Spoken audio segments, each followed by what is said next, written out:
A 4-0 loss on the 4th of July. It's exactly the type of fireworks that TFC did not want to see today. I'm Daniel Zashevsky, joined by former Canadian international Julian de Guzman.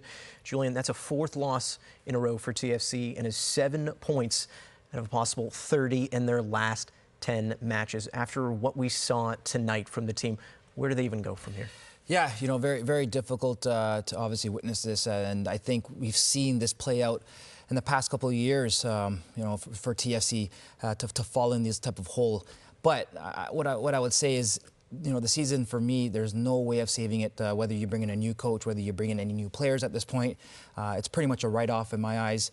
There's no coming back from it. And in terms of a coach, I know they're looking at other coaches and maybe giving Dunfield a chance. I think it just makes sense just to ride it out. It allows them to cut costs.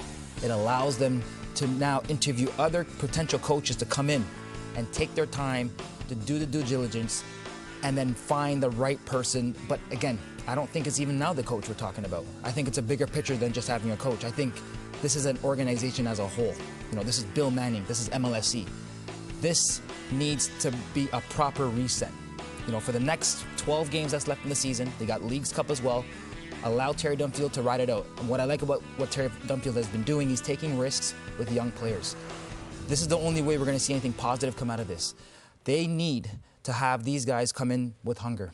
The players that we see today, there's no hunger. And I think the guys that Terry Dunfield are bringing in, these young boys that have the energy, that's something I think fans could be entertained by. Other than that, there's nothing else they could be fooled by in terms of fighting for playoffs, in terms of changing things around, because at this point it's way too late. And it's late from a long time ago. It was late from the time with Karsarmis, the hiring of him, Bob Bradley as well.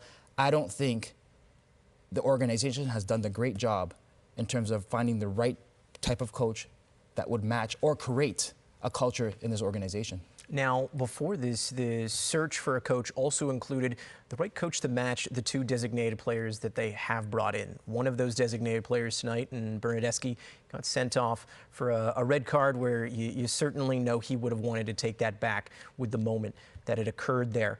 In your mind, moving forward with this rebuild, does it involve these 2 designated players that they have currently? Well, it involves them, but it involves them maybe in a different spectrum. I think you may have to remove them completely. If you're serious about resetting this culture, bringing in a proper philosophy, and identifying the right group, it doesn't allow these guys to be involved anymore.